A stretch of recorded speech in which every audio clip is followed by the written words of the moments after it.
É difícil imaginar que o poder das ondas cause impacto maior em outro ambiente que não seja o costão rochoso.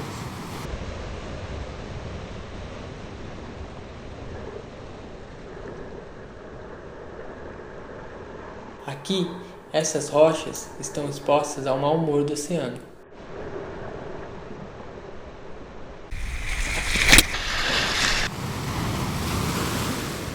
Poucos ambientes são mais extremos do que esse, mas ainda assim há vida no costão. Veja essas rochas. Elas estão cobertas de algas e conchas de pequenos animais. Basta olhar com atenção e você vai descobrir novos seres. O próprio costão é um organismo vivo, que trava uma batalha diária contra os elementos da natureza. Contra o calor radiante do sol, a ação abrasiva do vento, o impacto de cada gota de chuva e, é claro, a força das ondas.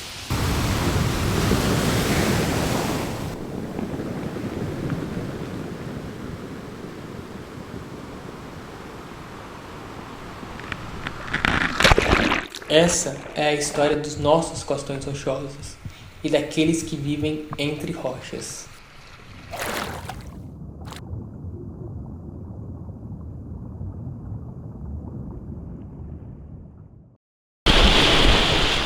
Contar a história do costão rochoso é contar uma história muito maior, já que ele representa o limite entre a terra e o mar, o que remonta às origens do nosso oceano.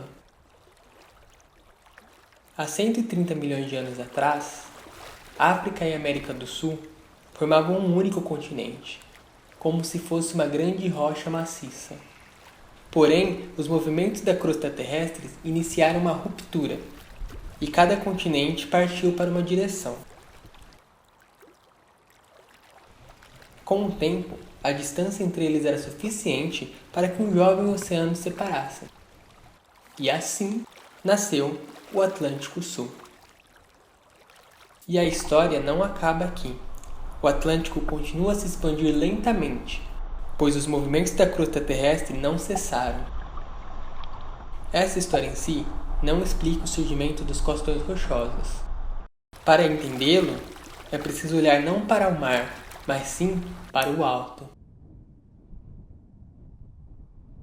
A Serra do Mar se estende paralela ao litoral sul e sudeste do Brasil, como torres vigiando o mar. As mesmas forças geológicas responsáveis por erguer esses morros também ergueram grandes blocos de rochas. E onde essas rochas se expõem ao mar, no litoral, temos os costões rochosos, as famosas pedras nas praias.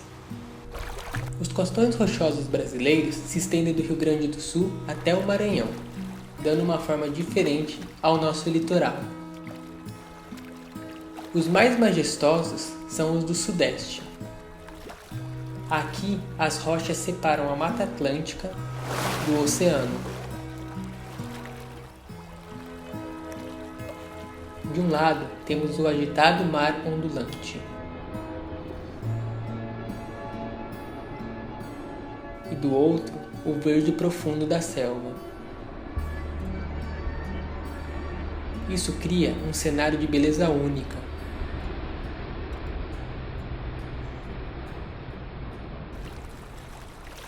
Os estudiosos do costão costumam dividi-los em dois tipos. Este aqui é o costão exposto, também conhecido como batido, é o que está na linha de frente das ondas.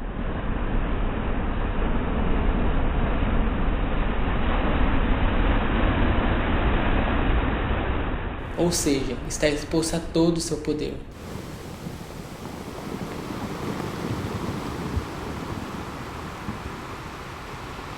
Não é à toa que nos dizem para tomarmos cuidado perto das pedras.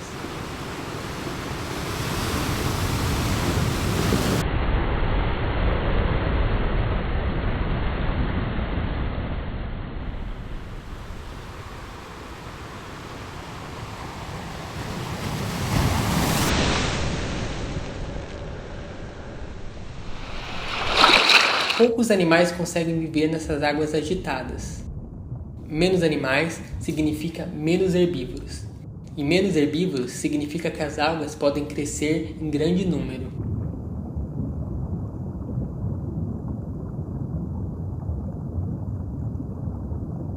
Desde que estejam muito bem presas. Do outro lado da praia temos o segundo tipo de costão, o costão protegido.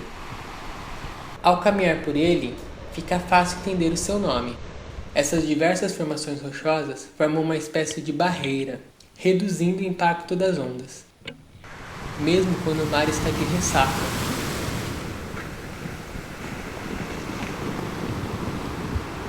Em muitos locais, isso cria ambientes mais tranquilos, as chamadas poças de maré, um dos ambientes marinhos mais conhecidos e estudados.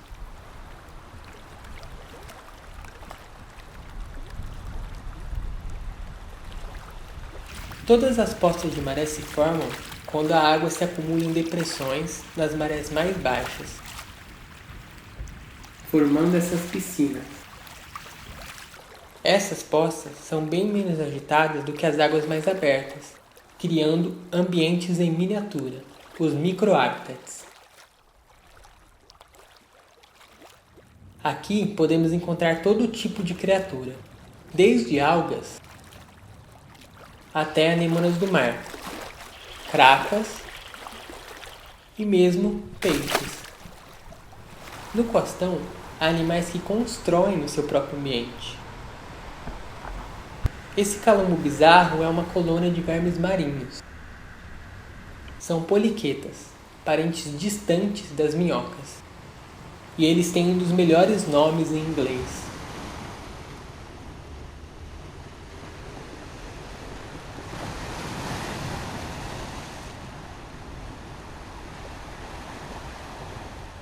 Cada bichinho recolhe grão por grão de areia e o cimenta com uma das colas mais resistentes conhecidas. Ao juntar vários grãos, eles criam esse padrão diverso, bem interessante. E a cola é tão resistente que nem as ondas mais fortes destroem a colônia.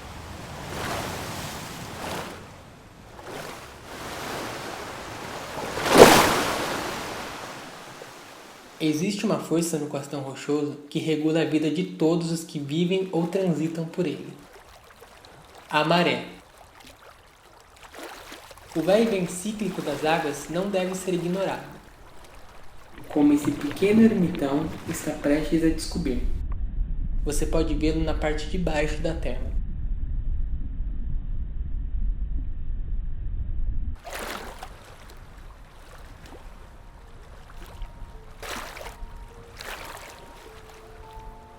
Como uma dança, o nível da água varia ao longo do dia.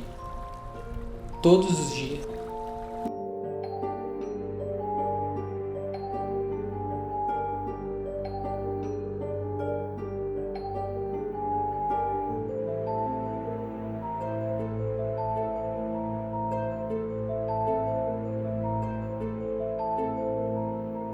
Não impressiona que a maré seja essencial para estudarmos a vida no costão rochoso.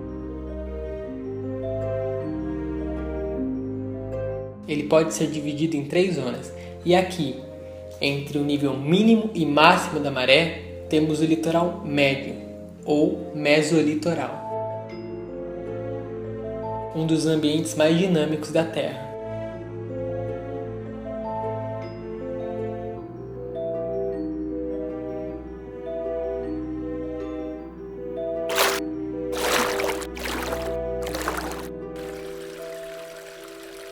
A maré baixa traz verdadeiros problemas aos seres do mesolitoral.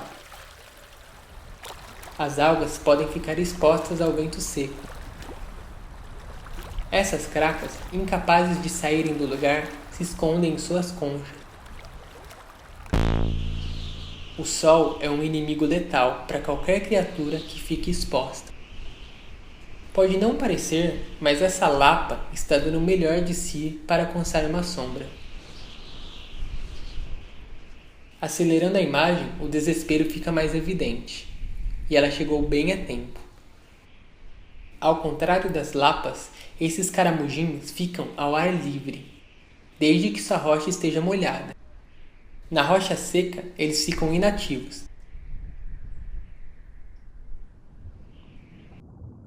Essa anêmona está num fogo cruzado. A maré está tão baixa que parte dela fica exposta ao sol. Ela evita a dessecação recolhendo os tentáculos assim que eles ficam fora da água.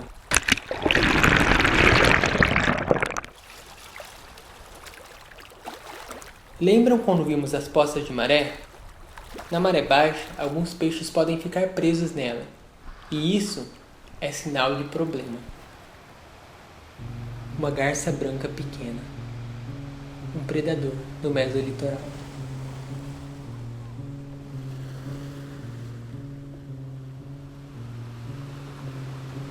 Muitas aves, guiadas pela visão, vasculham as rochas na maré baixa.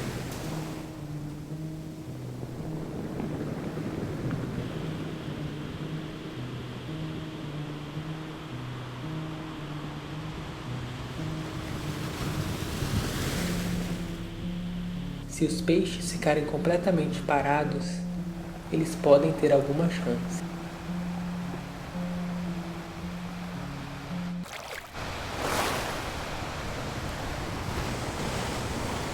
Parece que ela não conseguiu dessa vez. Expor-se ao sol é tão arriscado que muitas criaturas do mesolitoral saem apenas de noite.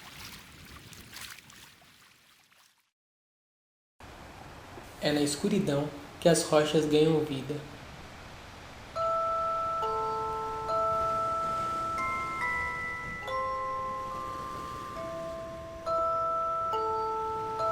Em cada rocha, o espaço é um recurso limitado. E os moluscos bivalves, as cracas e as algas competem por ele. Isso cria um mundo labiríntico, cheio de oportunidades para diversas criaturinhas, como as baratas da praia, esse casal de lesmas e os caranguejos. Eles são as vacas do costão, pastando essas algas verdes que crescem nas rochas. Mas também não abre a mão de pequenos petiscos que encontram entre os mexilhões.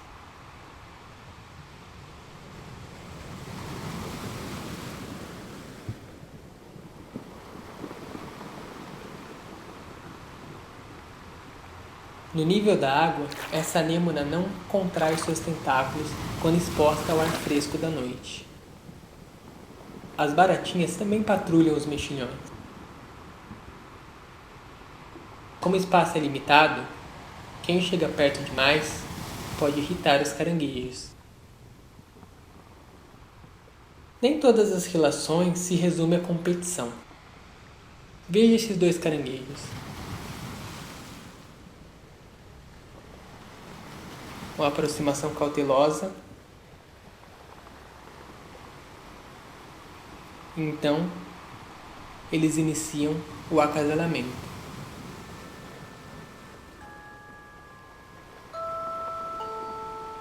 No ar fresco da noite, uma fenda bem protegida por mexilhões é um ótimo local para a cópula.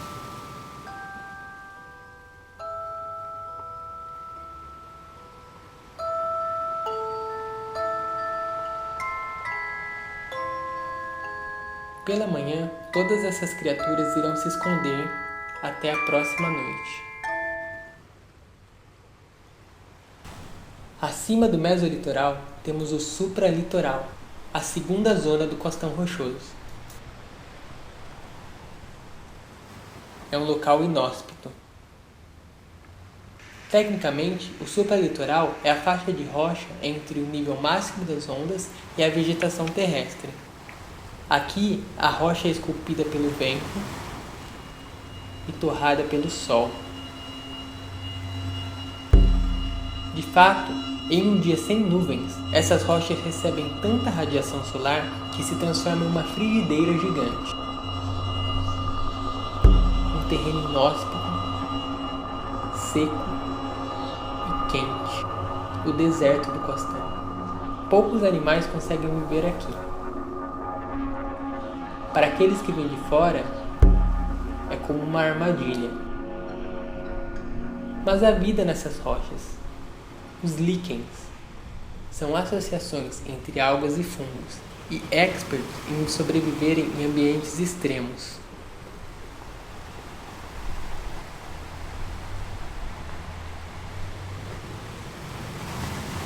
Certas rochas são cobertas por eles. Isso dá uma beleza rústica ao lugar.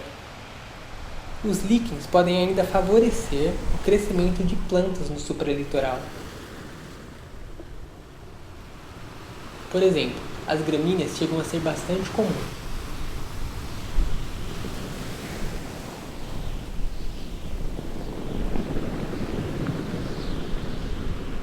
Também temos musgos e bromélias,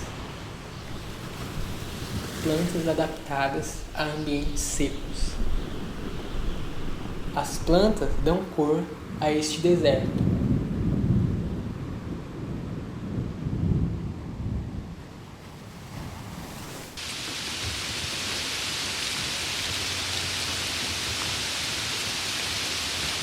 Chove no costão rochoso, mas aqui a própria chuva chega a ser letal. O problema é a água doce.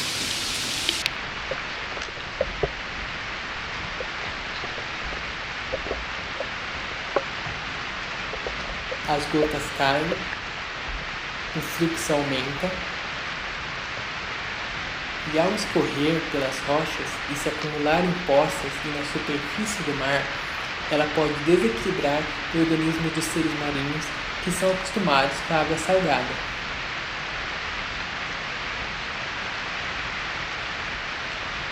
Chega a ser irônico.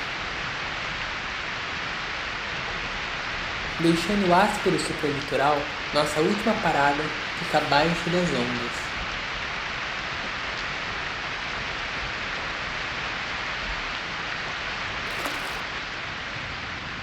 Em um mundo completamente diferente.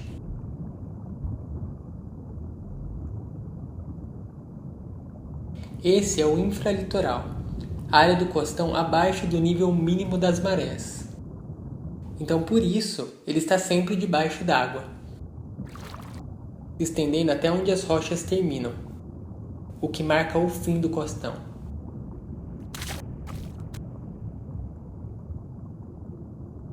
As rochas formam um recife, repleto de fendas e superfícies, ótima para os seres se esconderem ou se prenderem, como está fazendo esse ermitão.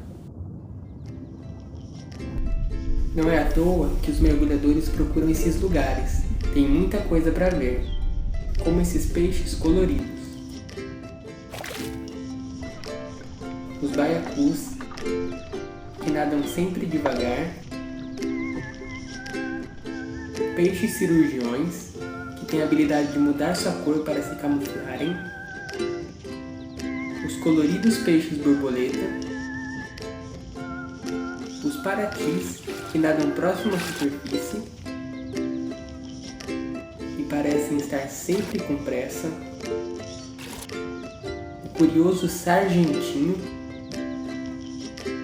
e peixes mais tranquilos, como esse badejo.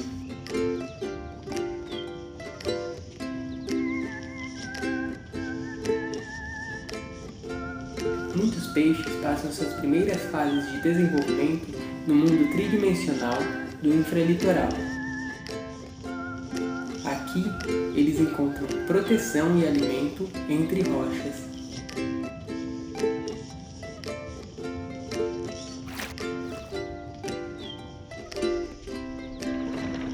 Mas os peixes não são os únicos personagens do infralitoral. Também existem muitos invertebrados, como as assídias, protocordados e nossos parentes distantes. Incrustados nas rochas, podemos ver corais, ouriços do mar nas fendas,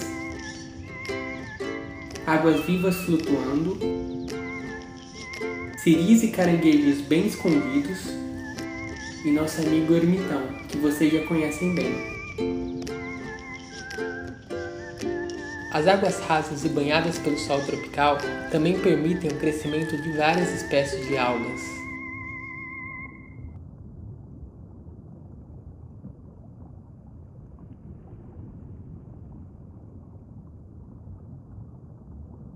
Elas formam pequenas florestas em alguns locais.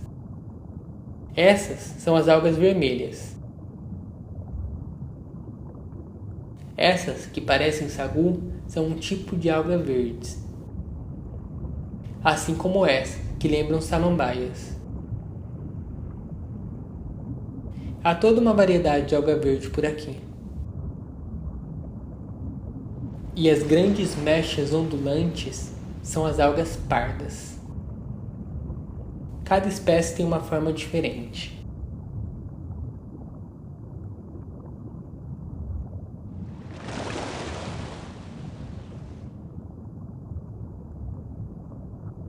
É muita salada marinha.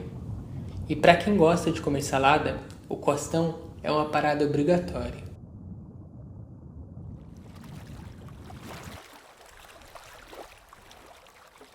Uma tartaruga verde, os grandes viajantes do oceano.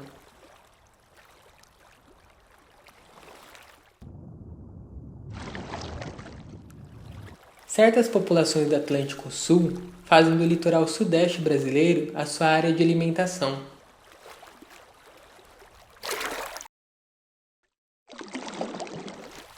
E vem aqui atrás de todas essas algas. Com certeza são um dos animais mais carismáticos do costão rochoso.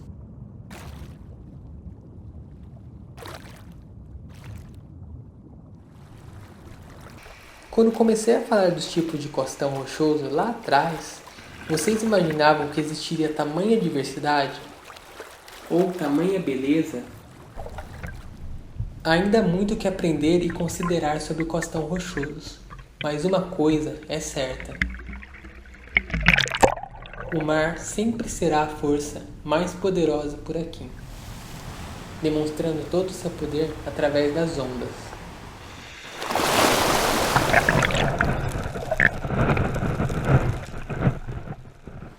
Seja dando forma às rochas,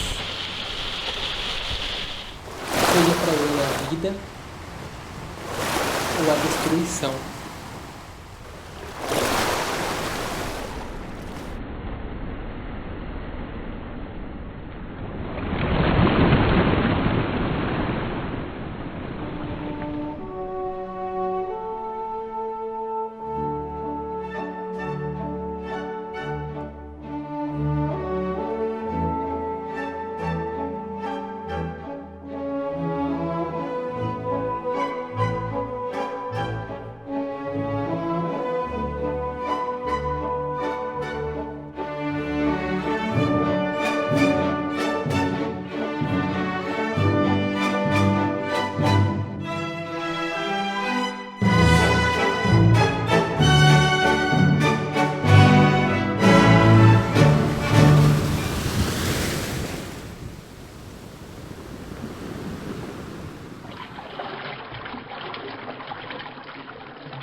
Mas como em qualquer lugar, nós, humanos, temos sido mais uma força atuando no costão, com o nosso impacto direto nas rochas ou com o nosso rastro de lixo.